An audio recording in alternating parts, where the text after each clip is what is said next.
नमस्कार, मी नम्रता वागळे. तुम्ही पाहताय एबीपी माझा. मराठी मनाचा कौल आता जवळपास स्पष्ट झालेला आहे आणि या सगळ्यामध्ये जवळपास सगळ्याच ठिकाणी महापालिकांचा विचार करायचा झाला तर ठाणे वगळता जवळपास सर्वच ठिकाणी भाजपने चांगलीच मुसंडी मारलेली आहे. पुण्यामध्ये, नाशिकमध्ये बहुमताच्या दिशेने त्यांची वाटचाल सुरू आहे. काही ठिकाणी त्यांचे स्कोर सुद्धा वाढलेले आहेत. जिल्हा परिषदांमध्ये भाजपची चांगलीच मुसंडी दिसते. मात्र या सगळ्यामध्ये काँग्रेस कुठे आहे याची आपल्याला चर्चा करायची, राष्ट्रवादी कुठे आहे आणि त्यांचं काय चुकलं याची चर्चा करायची. मात्र तत्पूर्वी मुख्यमंत्र्यांसंदर्भातली मोठी बातमी येते. मुंबईमधला युतीचा निर्णय हा कोर कमिटी घेईल असं मुख्यमंत्र्यांनी नुकत्याच झालेल्या पत्रकार परिषदेमध्ये स्पष्ट केलेलं आहे. भाजपच्या कोर कमिटीमध्ये हा निर्णय घेण्यात येईल. या पत्रकार परिषदेत मुख्यमंत्री काय म्हणाले आपण जाणून घेऊया. मी तुम्हाला पुन्हा सांगतो की भारतीय जनता पक्षामध्ये सगळे निर्णय हे भारतीय जनता पक्षाची कोर कमिटी घेते. ही सगळी परिस्थिती घेऊन आमच्या कोर कमिटीचे प्रमुख आमचे अध्यक्ष रावसाहेब दानवे आहेत, आशिष केलार आणि आमची कोर कमिटी असे आम्ही सगळे बसू आणि कोर कमिटी या संदर्भात पुढची कारवाई काय करायची याचा निर्णय करेल.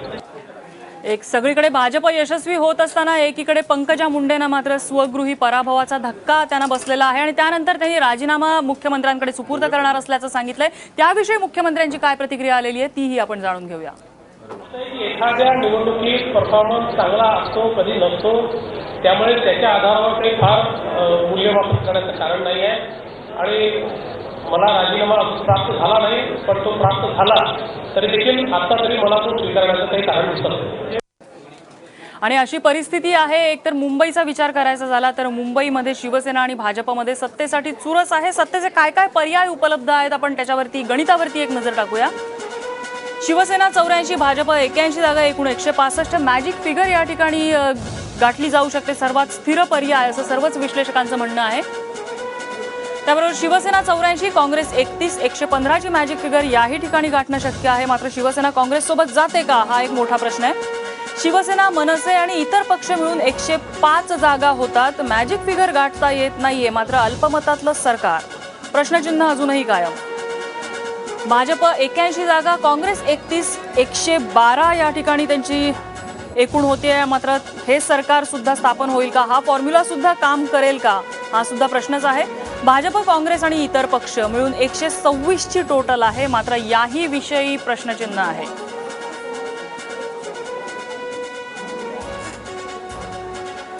भाजपला अभूतपूर्व असं यश मुंबई महापालिकेमध्ये मिळालं असं म्हटलं तर वावगं ठरणार नाही. आणि त्यानंतर पुन्हा एकदा आशिष शेलारांनी शिवसेनेला डिवचलेलं आहे. ते काय म्हणालेत आपण पाहूया.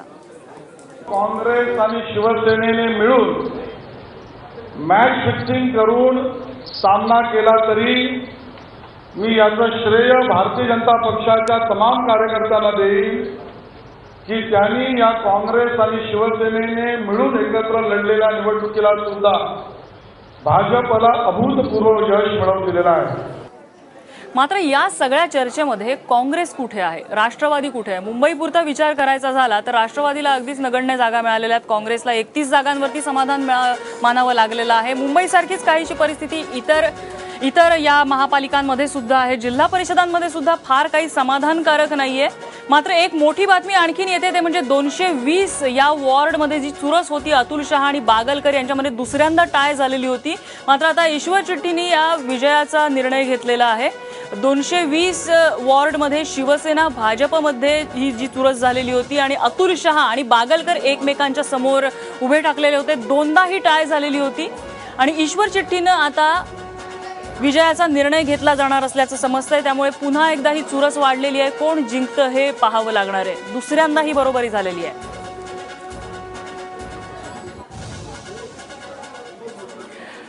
आणि या सगळ्यामध्ये राष्ट्रवादी आणि काँग्रेसचं भवितव्य काय हा देखील एक मोठा प्रश्न आहे. महापालिका आहेतच, जिल्हा परिषदा आहेत, सर्वच ठिकाणी काँग्रेस आणि राष्ट्रवादीने ज्या पद्धतीने संख्या गाठलेली आहे त्यावरून आता पुढे काय आणि त्यांचा नंबर इतका खाली का आला, काय चुकलंय काँग्रेसचं. आपण काँग्रेसच्या नेत्यांकडनं सगळ्यात पहिली प्रतिक्रिया घेऊया. डॉक्टर साहेब, या ठिकाणी काँग्रेसची संख्या ही अपेक्षेप्रमाणे नाहीये. मुंबई काय इतर महापालिकांमध्ये सुद्धा आणि जिल्हा परिषदेत सुद्धा काही फार समाधानकारक स्थिती नाहीये. का इतकी गडगडतीये काँग्रेस? नाही, गेल्या नगरपंचायतीच्या 2 महिन्यापूर्वीच्या इलेक्शनमध्ये काँग्रेसची संख्या अगदी व्यवस्थित होती आता या जिल्हा परिषदेच्या आणि महानगरपालिकेच्या इलेक्शनमध्ये आमचा पराभव म्हणजे पुष्कळ ठिकाणी ज्या आम्हाला अपेक्षा होत्या तशा सीट्स आम्हाला मिळालेल्या नाही आहेत. बर याचा पराभवाची जर कारणं आपण बघायचं झालं तर सगळ्यात महत्त्वाचं कारण असं असू शकतं की जनतेपर्यंत ज्या पद्धतीने शिवसेना बीजेपीच्या विरोधात आम्ही जायला पाहिजे होतं त्या प्रमाणात आम्ही पोचू शकलो नसेल, एक कारण असू शकतं त्याच्यामधलं. आणि दुसरं कारण आमच्या पक्षातील अंतर्गत ज्या काही बाबी मीडियासमोर आल्या आणि त्याच्यामुळे कदाचित जनतेने आम्हाला पर्याय म्हणून स्वीकारण्यासाठी एक तेवढ्या जोरदारपणे आम्हाला पर्याय म्हणून स्वीकारायला जनतेने नकार दिला असावा. पण झालेला पराभव अगदी मोठ्या मनाने आम्ही मान्य करत आहोत आणि पुन्हा एकदा पक्षाची संघटना, पक्षाचे नेते आणि पक्षाचा कार्यक्रम हा घेऊन आम्ही परत जनतेसमोर जाऊ. आमच्या पुढे वेळ आहे पुढच्या निवडणुका येईपर्यंत आणि अगदी तळागाळातून अगदी सामान्य माणसाच्या अगदी घराघरापासून आम्ही पुन्हा संघटना बांधण्याचा प्रयत्न करू. तळागाळाचा विषय निघाला त्यावरून असं की जी आकडेवारी आपल्याला दाखवते त्यामध्ये आता सिंधुदुर्गामध्ये 27 जागा मिळाल्यात, राणेंचा प्रभाव आहे तिथे. नांदेडमध्ये 28 जागा, अशोक चव्हाणांचा त्या ठिकाणी प्रभाव आहे. नगरमध्ये 23 जागा आहेत, एनसीपीला 18 आहेत, त्या ठिकाणी युती होऊ शकते. मात्र त्या ठिकाणी विखे पाटलांचा प्रभाव आहे. ज्या ठिकाणी तुमचे नेते आहेत त्या ठिकाणी बऱ्यापैकी काँग्रेसची संख्या दिसते, इतर ठिकाणी काँग्रेसचं केडर कमी पडते. नाही, हा जो प्रश्न आहे हा तो त्याच प्रश्नाबद्दल मी आता असं म्हणत होतो की आमचं जे कॅडर आहे ते आम्ही खालून बांधण्याचा प्रयत्न करणार आहोत. कारण जिथे जिथे आमच्या नेतृत्वामध्ये कुठेतरी कमतरता आलेली आहे त्या भागामध्ये आम्हाला निवडणुकीमध्ये यश मिळवायला थोडी कठीण परिस्थिती तयार झालेली आहे. तर त्यासाठी ते कॅडर जे आहे ते तळागाळातून बांधून संघटना अगदी मजबूत करून आम्ही पुन्हा एकदा जोमाने कामाला लागू आणि अशा प्रकारचं निवडणुकांमध्ये यश अपयश असतं. आता भाजपला आज जे यश आहे तेच भाजप काही वर्षापूर्वी 2 फक्त त्यांचे खासदार होते, आज ते बहुमतात आहेत. त्याच्यामुळे निवडणुकीतला जय पराजय हा होत असतो. आमचा झालेला पराभव आम्ही मान्य केलेला आहे आणि तो मान्य केल्यानंतर ठीक आहे, खिलाडू वृत्तीने तुम्ही हा पराभव आत्मपरीक्षण करून आम्ही नक्कीच पुढे जाण्याचा प्रयत्न करणार. आपल्यासोबत काही विश्लेषक आहेत, नानासाहेब आहेत आपल्यासोबत. काँग्रेस आणि राष्ट्रवादीचा जो काही पराभव म्हणताय म्हणजे अपेक्षेप्रमाणे त्यांना जागा मिळालेलं नाही, कुठे मूळ याचं बघता तुम्ही? सगळ्यात महत्त्वाची गोष्ट अशी आहे याच्यामध्ये की तरुण कार्यकर्त्याचा अभाव हा सगळ्यात मोठा पराभवाला कारणीभूत ठरलेला मुद्दा आहे. एकेकाळी महाराष्ट्रामध्ये तुम्हाला आठवत असेल की एकेकाळी महाराष्ट्रामध्ये शेतकरी कामगार पक्ष हा प्रमुख विरोधी पक्ष होता, पण पुढं त्यांच्याकडे तरुणांचा ओढा कमी झाला आणि आपोआपच तो पक्ष आज या दुरावस्थेला आला. काँग्रेसची अवस्था आज ही तशीच झालेली आहे की नवीन रक्त ज्या काँग्रेसमध्ये येत नाही आणि सत्तेचं आकर्षण आणि काम करण्यासाठी लागणारं जे काही साधनं असतात त्या दृष्टीनं काँग्रेस ही अपुरी पडते. कारण सत्ताच काँग्रेसकडे नाही, मग महाराष्ट्रात नाही, देशात नाही. आणि मग ह्या लोकांना अशी अपेक्षा असते की आपण जर लोकांचं काम करत असेल आपण सत्तेच्या मार्गाने गेलं पाहिजे आणि म्हणून नवीन पिढी ही काँग्रेसकडे आकर्षित होत नाही. हे त्याचं मागचं एक महत्त्वाचं कारण असं. सत्ता नसल्यामुळे काँग्रेसमध्ये दुखळी खूप मोठ्या प्रमाणात माजले, त्याचा सुद्धा हा परिपाक असेल. सगळ्यात महत्त्वाची गोष्ट अशी असते की ज्यावेळेस सत्ता असते त्यावेळेस सत्तासूत्र ज्याला आपण म्हणतो ते सत्तासूत्र हे सगळ्यांना एकत्रित बांधत असतं. आज सत्ताच नसल्यामुळे ते सूत्रच संपलं, आमचं सूत्र तुटून गेले त्या काँग्रेस पक्षाचं आणि त्याच्यामुळे परिस्थिती अशी निर्माण झाली की सगळी विस्कळीत झाली काँग्रेस. म्हणजे नेता आहे तिथं कार्यकर्ते नाही, जिथं कार्यकर्ते आहे तिथं नेता नाही, अशी ही संपूर्ण महाराष्ट्रामध्ये काँग्रेस परिस्थितीची अवस्था. पुण्यासारख्या ठिकाणी ज्या ठिकाणी राष्ट्रवादीचा बालेकिल्ला ज्याला समजलं जात होतं त्या ठिकाणी काँग्रेस मागच्या महापालिकेमध्ये सेकंड लार्जेस्ट पार्टी होती, सत्तेमध्ये होती. आता राष्ट्रवादीचा नंबर सुद्धा खाली घसरलेला आहे, काँग्रेसची संख्या सुद्धा कमी झालेली आहे. यामागचं कारण काय दिसतं? म्हणजे शरद पवार, अजित पवार, हर्षवर्धन पाटील यासारखे दिग्गज नेते ज्या जिल्ह्यातनं येतात. मुळात काँग्रेसची अवस्था आता खूपच वाईट झालेली आहे. आता काँग्रेस सांगतात की आम्ही 100 वर्षाची आमची काँग्रेस आहे, पण ती काँग्रेस आता म्हातारी झाली, ती खंगली आहे, आता तिला पुन्हा ऊर्जित अवस्था देण्याची गरज आहे. मुळात काय झालंय की काँग्रेसकडे आता नेतृत्वाचा अभाव आहे. जे सक्षम नेतृत्व आता काँग्रेसला पाहिजे ते नाहीये. काँग्रेस फेसलेस झालेला आहे आणि मुळात काँग्रेसचं काय झालं की त्यांच्याकडे खूप मोठ्या प्रमाणात पारंपरिक मतदार होता, तो मतदार त्याचा तुटत गेला आहे आणि त्याचा सर्वात मोठा फटका काँग्रेस यामध्ये बसलेला आहे. राष्ट्रवादी काँग्रेसची परिस्थिती अशी आहे की मधल्या काळामध्ये अजितदादांनी केलेली वक्तव्य, नंतर त्यांचा मगरूरपणा, नंतर 10 वर्ष त्यांची सत्ता आहे त्याचा अँटी इन्कम्बन्सीचा सुद्धा त्यात फॅक्टर आहे. पुण्यातले प्रश्न सोडवण्यामध्ये त्यांना फार यश आलेलं नाही. वाहतुकीचा प्रश्न प्रचंड मोठा पुण्यामध्ये निर्माण झालेला आहे. उड्डाणपूल बांधले, पण उड्डाणपूल बांधताना त्यात काय झालं की म्हणजे मुख्यमंत्र्यांनी आरोप केला की फक्त भ्रष्टाचार, पैसे खाण्यासाठी उड्डाणपूल बांधले गेले. अनेक ठिकाणी उड्डाणपूल हे झिगझॅग पद्धतीचे आहेत की तिथले काही स्थानिक हातमिळवणी करण्यासाठी त्यांनी बदल केले. ह्याचा सगळा फटका राष्ट्रवादीला बसलेला आहे. काय कारण दिसतं तुम्हाला, म्हणजे काँग्रेसचं केडर कमी पडतं? कारण ज्या ठिकाणी जिल्हा परिषदांचे जर एकूण निकाल बघितले आपण, तर जिथे नेत्यांचा करिश्मा आहे तिथेच काँग्रेसला जादू दाखवता आली आहे. बाकी कुठे यश नाही मिळालेलं, जी भाजपने मुसंडी मारली आणि त्यांची जागा घेतली. नाही, मला काँग्रेसच्या बाबतीमध्ये मोठा भाग असा दिसतोय की मुंबईसारखं ठिकाण असेल किंवा पुणे असेल, या 2-3 ठिकाणी काँग्रेसचा अंतर्गत बेबनाव हा त्याचं एक फार मोठं कारण आहे. दुसरं कारण मला दिसतंय ते म्हणजे संघटनात्मक आधार आणि नेते यांच्यामध्ये एक फार मोठी फळी निर्माण झालेली. सोलापूरसारख्या ठिकाणी आपण बघाल तर सोलापूरसारख्या ठिकाणी सुशीलकुमार यांचे जे जवळचे अतिशय निष्ठावंत कार्यकर्ते होते ते त्यांच्यापासून दूर गेले आणि त्यामुळे शिवसेनेला तिथे चांगलं यश मिळालं. भाजपला यश चांगलं आहे, पण शिवसेनेला तिथे चांगलं यश मिळालं.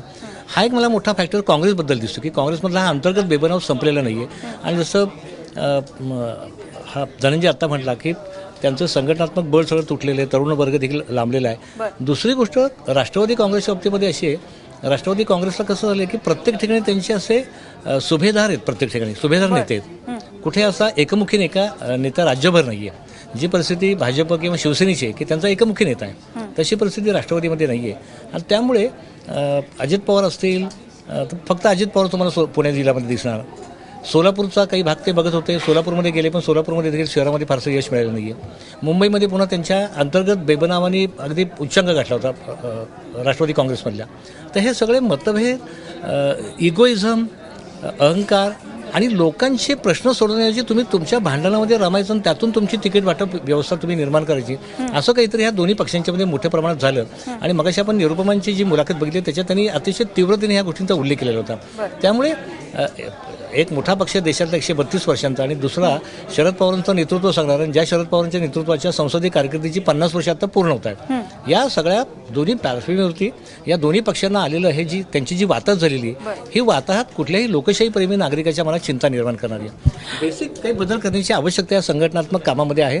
या लोकांना यांना पुन्हा एकदा लोकांच्यापर्यंत जाण्याची एक मानसिकता, एक तयारी करावी लागेल, एक मार्ग शोधावा लागेल. त्याशिवाय यातनं ही मंडळी बाहेर पडू शकणार नाहीत. कारण आता जिल्हा आणि ग्रामीण पातळीवरच्या रूटपर्यंत आता भाजप आणि शिवसेनेचे लोक गेलेले आहेत आणि त्यांचं नेतृत्व प्रस्थापित होते असं दिसतंय. नक्कीच. डॉक्टर राजू वाघमारे, या ठिकाणी सोलापूरचा उल्लेख झाला. सोलापूरमध्ये प्रणिती शिंदेचं नेतृत्व कुठेतरी प्रोजेक्ट करायचा प्रयत्न झाला, मात्र ते पुरेसं पडलेलं नाही. भाजपने त्या ठिकाणी जोरदार मुसंडी मारली. नाही, सोलापूरमध्ये ॲक्च्युली सोलापूरमध्ये काँग्रेसची सत्ता होती. काँग्रेसची सत्ता असताना तिकडे खूप विकास कामं झाली होती, पण कुठेतरी जो अँटी इन्कम्बन्सीचा जो फॅक्टर होता तो सोलापूरमध्ये आम्हाला अनुभवायला आला. दुसरं आमचं काही मुस्लिम मतं जी होती, कॅडर जे होतं ते तिकडच्या आमच्या काँग्रेस पक्षातलेच काही लोक MIM मध्ये गेले. तो फॅक्टर तिकडे आम्हाला प्रॉब्लेम झाला त्या फॅक्टरचा सोलापूरमध्ये.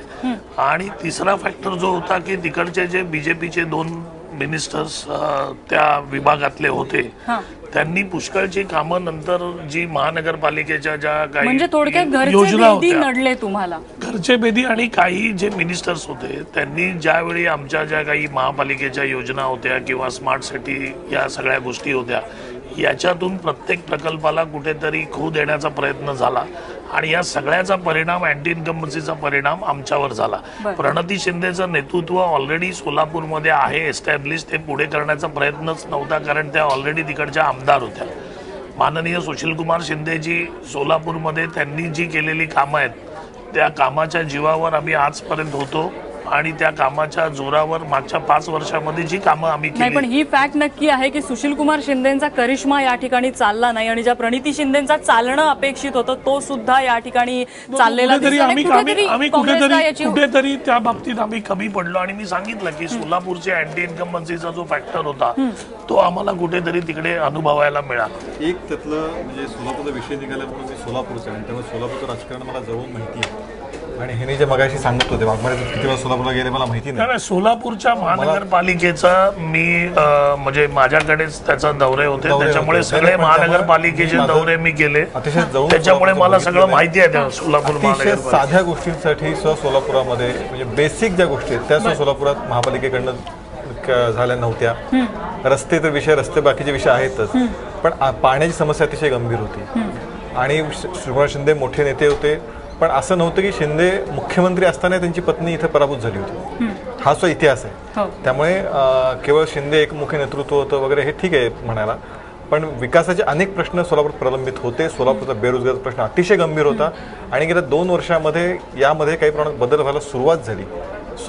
2 मंत्री सोलापूरला मिळाले, त्यांनी अनेक कामं सुरुवात केली आणि त्याचे परिणाम सोलापूरमध्ये दिसत आहेत. भारतीय जनता पार्टीकडे लोक विश्वासाने येत आहेत. नक्कीच पर्याय गोष्टी अनेक आहेत, मुद्दे अनेक आहेत, ज्यामुळे काँग्रेस आणि राष्ट्रवादीची ताकदी कुठेतरी कमी होताना दिसते, सुपडा साफ होताना दिसतोय. शहरी भागात सुद्धा, ग्रामीण भागामध्ये सुद्धा जिल्हा परिषदातले आकडे हेच सांगतात. आणि याच मुद्द्यावरनं आपल्याला चर्चा करायची. एका छोट्याशा ब्रेक, अगदी मिनिटभरातच परत येतोय. बघत रहा एबीपी माझा.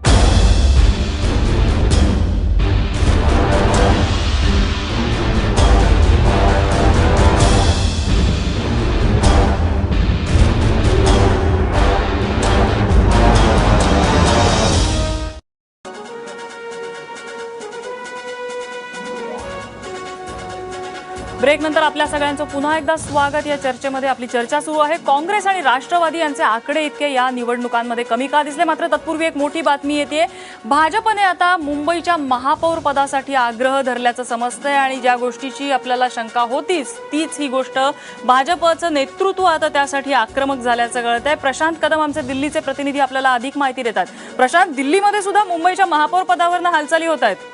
नक्कीच नम्रता, खरं तर जेव्हा या निवडणुका महाराष्ट्रामध्ये सुरू झालेल्या होत्या तेव्हा मुंबईमध्ये नेमकं काय होणार याकडे संपूर्ण देशाचं लक्ष लागलेलं होतं. आणि आता ज्या पद्धतीचे निकाल हाती येत आहेत त्याच्यानंतर साहजिकच भाजपचं जे 24 अकबर रोडवरचं जे मुख्यालय आहे त्या ठिकाणी 11 अशोका रोडवरचं जे मुख्यालय आहे त्या ठिकाणी खलबतं सुरू झालेली आहेत. आणि अशा पद्धतीची भूमिका घेतली जाते की युती तोडताना जी अग्रेसिव्ह भूमिका भाजपनं दाखवलेली होती तशाच पद्धतीची अग्रेशन जे आहे ते यापुढेही दाखवलं जाणार आहे. आणि आता टॅलीमधला जो आपल्याला फरक दिसतो आहे केवळ 3 जागांचा फरक आहे. त्यातही एका जागेचा निकाल जो आहे तो चिठ्ठीवरती लागणार आहे आणि त्याच्यानंतर हा फरक आणखी 2 कमी होईल. आणि त्यामुळं गरज पडली तर कदाचित राज ठाकरेंच्या महाराष्ट्र नवनिर्माण सेनेशी बोलणी करण्याची आणि जे इतर अपक्षांचा जो आपल्याला आकडा दिसतोय जवळपास 14चा आकडा आहे त्याच्यावरती देखील भाजपची नजर असेल. आणि कुठल्याही पद्धतीनं महापौर पदावरचा जो दावा जो आहे तो देखील भाजप सोडणार नाही. आणि त्या दृष्टीनं तयारी जशी शिवसेनेची असेल तशाच पद्धतीची तयारी भाजपने देखील सुरू करावी अशा पद्धतीचे आदेश जे आहेत ते भाजपच्या श्रेष्ठ नेत्यांनी, भाजपच्या दिल्लीतल्या नेत्यांनी जे आहेत ते राज्यातल्या नेत्यांना दिल्याचं आपल्याला समजतंय. नक्कीच प्रशांत, तू लक्ष ठेवून राहाच. तुर्तास धन्यवाद या माहितीबद्दल. वेळोवेळी अपडेट्स घेत राहू. आणि यानंतर आपल्याला एका आकडेवारीवरती नजर टाकायची या महापालिकांमधल्या. पक्षाचं बलाबल कसं आहे आपण पाहूया. भाजप 2012 मध्ये केवळ 205 हा आकडा त्यांना गाठता आला होता. 2017 तब्बल 550 नगरसेवक निवडून आलेले आहेत. भाजपचे 10 महापालिकांमधला हा आकडा आहे. शिवसेनेचे 227 होते 2012 मध्ये आणि यंदा 258 झालेले आहेत. अगदी थोडासा आकडा हा वाढलेला दिसतोय. काँग्रेसचा विचार करायचा झाला तर काँग्रेसचे 2012 मध्ये 264 होते आणि हा आकडा खूप मोठ्या संख्येने घसरलेला आहे. यावर्षी त्यांचे केवळ 119 नगरसेवक निवडून आलेले आहेत. तर राष्ट्रवादी काँग्रेसचे 262 होते मागच्या निवडणुकीमध्ये आणि या निवडणुकीमध्ये केवळ 132 नगरसेवक त्यांचे निवडून आलेले आहेत. तर मनसेला खूप मोठा धक्का बसलाय. 112 इतकी संख्या होती मनसेची आणि नाशिकची सत्ता सुद्धा त्यांच्याकडे होती आणि केवळ 17 नगरसेवक यावर्षी त्यांचे निवडून आलेले आहेत. यामध्ये जर आपल्याला कॉन्सन्ट्रेट करायचं असेल तर काँग्रेस आणि राष्ट्रवादी जवळपास 100-125चा फरक हा त्यांच्या नगरसेवक निवडून याच्या आकडेवारीमध्ये पडलेला आहे. नक्कीच कुठेतरी काँग्रेस आणि राष्ट्रवादी कमी पडलेली आहे का? प्रामुख्याने काय कारण यामध्ये दिसू शकतात? प्रामुख्याने कारण असं आहे याच्यामध्ये की आत्ताची जी परिस्थिती आहे ती जर आपण पाहिली तर काँग्रेस आणि राष्ट्रवादीचे संख्याबळ हे निम्म्यावर आलेलं आहे. कुठल्याही महापालिकेत त्यांना बहुमत नाही आहे. राष्ट्रवादी काँग्रेस 2 महापालिकेमध्ये कदाचित विरोधी पक्षनेतेपद त्यांच्याकडे असेल, काँग्रेसकडे एका महापालिकेमध्ये असेल, पण या पलीकडची जी परिस्थिती आहे ती अत्यंत विदारक आहे त्यांची. तर ही परिस्थिती का झाली म्हणजे असं आहे, याचा अर्थ असा आहे की कुणाचाही करिश्मा चालत नाही आहे आणि करिश्म्यावर आता राजकारण होणार नाही. मुळामध्ये ही पडझड जी काही झालेली आहे त्याला 2-3 कारणं आहेत. एक पहिलं कारण त्यातलं महत्त्वाचं असं आहे की काँग्रेसने किंवा राष्ट्रवादीने जे त्यांची वैचारिक भूमिका होती त्या वैचारिक भूमीचा आधार जो आहे, शिकवण जी आहे ती आपल्या कार्यकर्त्यांना दिलीच नाही. आणि त्याच्यामुळं वैचारिक दृष्ट्या इतका पाया ठिसूळ झाल्यानंतर कार्यकर्ते, सत्ता बदल झाल्यानंतर कार्यकर्ते सैरावैरा धावत सगळीकडे निघून गेले आणि आज हे आपल्याला दिसतंय. त्यामुळं त्यांना पहिली गोष्ट अशी आहे की एकतर आपल्या वैचारिक भूमिकेच्या संबंधामध्ये काही कार्यकर्त्यांमध्ये ठामपणा निर्माण करणं हे आवश्यक आहे. आणि आज BJP काय किंवा शिवसेना काय यांचं जे काही यश आहे आपण पाहतोय, त्यांच्या यशामध्ये वाढ झालेली आहे. निश्चितच त्यांच्या वैचारिक भूमिका त्या बरोबर असतील, चूक असतील, पण ते त्या भूमिकेवर ठामपणे ते कारभार करतायत आणि त्याला जोडून विकासाची भूमिका जेव्हा मांडली जाते तेव्हा ते यशस्वी होताना आपल्याला दिसते. आता प्रश्न असा इतकाच आहे की आत्ताच्या परिस्थितीमध्ये सुद्धा काँग्रेसला मुंबईमध्ये 31 जागा मिळाल्या. इतकं भांडणं होऊन सुद्धा त्यांना कुणी कुणाचा वाली नव्हता. पण असं आहे की जर तुम्ही एकत्र आला नाहीत, सगळे एकत्र आले नाहीत, वैचारिक भूमिका नीट ठेवली नाही तर तुमची अशीच वाताहत होत जाईल आणि ती जागा तुम्हाला कधीही भरून काढता येणार नाही. अपोजिशनचे स्पेस पहिल्यांदा सत्तेत जाण्यासाठी अपोजिशनचे स्पेस मध्ये जायला लागतं. आज अपोजिशनचे स्पेस तुमच्याकडे राहिलेलं नाही आहे. त्यामुळं असं आहे की या दोन्ही पक्षांना खूप मूलभूत पद्धतीचा विचार करावा लागेल. आणि काँग्रेसला जर असं आहे की काँग्रेसला वरपासून खालपर्यंत, दिल्लीपासून येतोय, उद्या उत्तर प्रदेशचा निकाल जर काँग्रेसच्या बाजूने लागला नाही किंवा BJP किंवा आणखीन कोणाच्या बाजूने गेला तर म्हणजे 2019चा प्रश्नच उद्भवत नाही. 2019 म्हणजे थोडक्यात सत्तेचा गुळ यांच्यापासून बाजूला झाला आणि हे सगळे सैरभैर व्हायला लागलेले होते. या सैरभैर झालेल्या गोष्टींमध्ये अनेक अंतर्गत वाद सुद्धा समोर आलेले होते. ही दुफळी कारणीभूत होती. काय आहे की दुफळी तर कारणीभूत आहेच, परंतु लोकसभा निवडणुकीनंतरचा जो काही पराभव झाला लोकसभा निवडणुकीमध्ये, त्या पराभूत मानसिकतेतून काँग्रेस आणि राष्ट्रवादीचे लोक बाहेरच आले नाहीत. पराभव विजय हे चालतच असतात. पण आता गेल्या 2.5 वर्षामध्ये जनतेच्या प्रश्नाशी संबंधित कितीतरी महत्त्वाचे निर्णय हे चुकीचे ठरलेले होते.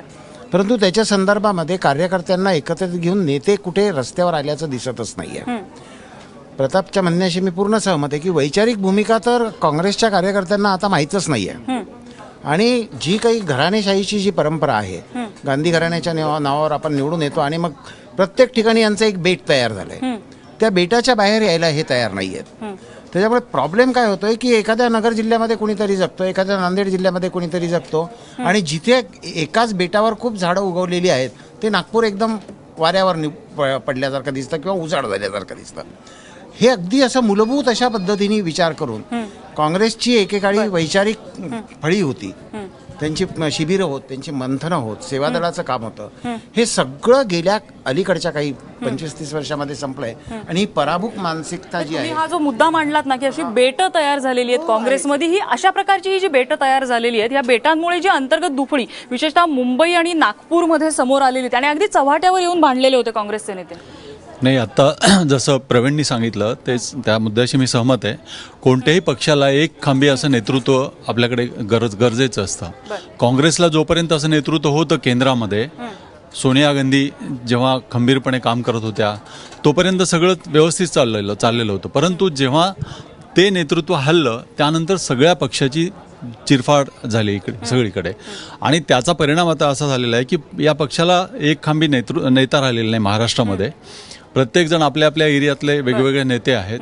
त्यामुळे कोणाचं कोणावर नियंत्रण नाही. म्हणजे एकखांबी नेता नाही जो आता शिवसेना आणि भाजपच्या गोटामध्ये दिसतोय, तो एकखांबी नेता. ठाणे जिल्ह्यावर जो परिणाम झालाय काँग्रेसवरती तो एवढा भयानक आहे की ठाणे जिल्ह्यात पूर्णपणे एकेवेळी 13 आमदार काँग्रेसचेच असायचे कायमस्वरूपी. परंतु गेल्या काही वर्षामध्ये अशी परिस्थिती आहे की आता आमदारही नाही आणि महापालिकेवरती नगरसेवक निवडून येण्याचा तर प्रश्नच उद्भवत नाही. गेल्या वेळेला त्यांचे एकेकाळी 35 नगरसेवक होते आणि आता इतकी वाताहत झालेली आहे. आणि संपत्तीच्या जोरावरती अशा प्रकारे भाजपने हे यश मिळवल्याचा आरोप त्यांनी केलेला आहे. अनेक नावं जी मतदार याद्यांमधून गायब झाली हे षडयंत्र आहे आणि त्या सर्वांना शिक्षाही झालीच पाहिजे अशी मागणी देखील उद्धव ठाकरे यांनी केलेली आहे. हा एक मोठा घोळ असल्याचं त्यांचं म्हणणं आहे.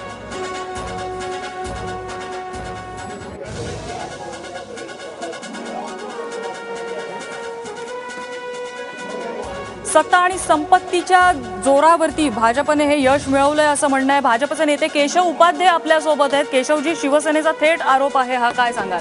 मला असं वाटतं निवडणुका झाल्यात, खरं म्हणजे अशा पद्धतीने म्हणण्याचं काही कारण नाही. भारतीय जनता पार्टीच्या नेत्यांनी ऑलरेडी परिपक्वता दाखवून झालं गेलं विसरून जाऊ अशा प्रकारची भूमिका मांडली होती.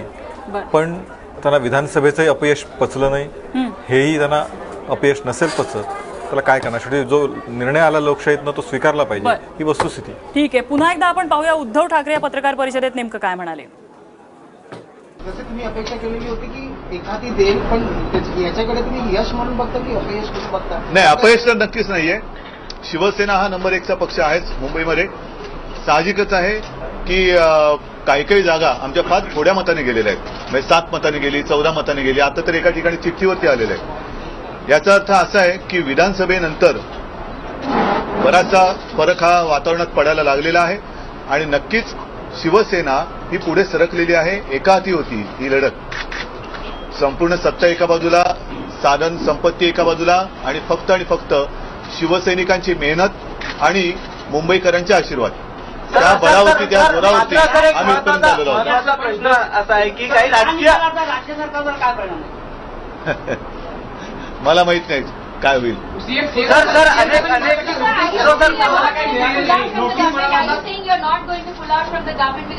पण तुम्हाला काय घाई एवढी? आत्ताचं पहिलं जरा अजून नीट पेढी तर खाऊ द्या. तुम्हाला काय घाई? काही राजकीय विश्लेषक याकडे 2.5 वर्ष शिवसेना आणि 2.5 वर्ष भाजप. मी राजकीय विश्लेषक अजिबात नाही, त्याच्यामुळे मलाही अशी विश्लेषणं काही जमत नाही आणि झेपत नाही. माझं जे काय असतं ते सरळ सोट असतं आणि त्याच मार्गाने मी जाईन. जे काय करायचं, जे काय करणार ते थोड्या दिवसात तुम्हाला. भ्रष्टाचाराच्या विरोधात आम्ही त्याचा विजय आहे. भाजपच्या नेत्यांचं म्हणणं आहे पारदर्शकता आणि भ्रष्टाचाराच्या विरोधात आम्ही जे नाव उठवलं त्याचं हे यश आहे की शिवसेनेला कुठेतरी आता आम्ही चेक ठेवू शकलो 84 जागांवर. ठीक आहे ना, बोलू दे. एक आहे गेली 25 वर्ष आम्हाला यांना मुंबई आणि महाराष्ट्रामध्ये रुजवण्यामध्ये गेलेली आहेत. आणखीन थोडे दिवस लागतील मात करायला. 25 वर्षाची आमचीच मेहनत आहे ही. आता मला निघू दे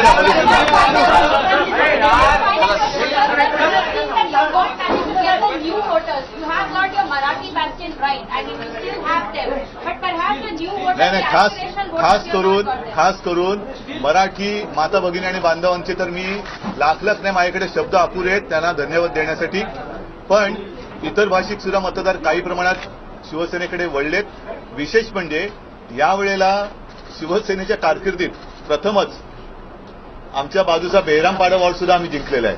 म्हणजे मुसलमान मतदार सुद्धा हे शिवसेनेकडे काही प्रमाणात वळलेले आहेत. तरी देखील मराठी माता भगिनी आणि बांधवांचे आभार मानावे तेवढे थोडेच आहेत. त्यांच्या आशीर्वादावरतीच आम्ही ही पुढची दरबदल करत आहोत आणि करणार आहोत. नाही, झालंय ना मुंबईच्या वोटिंग पॅटर्नवरती तुम्ही टोटल 227 पाहिलं तर बाकीच्यांना फटका बसलेलाच आहे. ज्यांनी त्यांच्या विरोधात म्हणजे भाजपच्या विरोधात मतदान केलंय त्यांना नोटाबंदीचा फटका बसला असं त्याचा अर्थ होतो. मतदार याद्यांमध्ये लाखो लोकांची नावं नव्हती. हा एक मोठा घोळ झालेला आहे. मला आता नाशिकवरनं कळलं तिथला घोळ आणखीन वेगळा आहे. तो मला वाटतं आपण कृपा करून आपल्या तिथल्या प्रतिनिधींकडनं तो समजून घ्या, जाणून घ्या.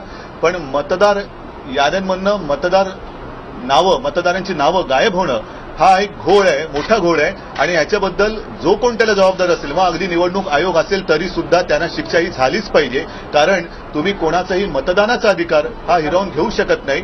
अनेक ठिकाणी असंही लक्षात आलेलं आहे की गेल्या 2-4 निवडणुकांमध्ये जिथे मतदान केलं गेलं तिथे त्यांचं नाव न येता बालपणीच्या त्यांच्या म्हणजे घराच्या पत्त्यावरती त्यांचं नाव नोंदलं गेलेलं आहे. आणि मग ह्याच्या मागे कोणतं षडयंत्र आहे का वगैरे ह्या सगळ्याचा तपास हा निपक्षपातीपणाने. तर उद्धव ठाकरे यांनी थेट षडयंत्राचाच आरोप केलेला आहे.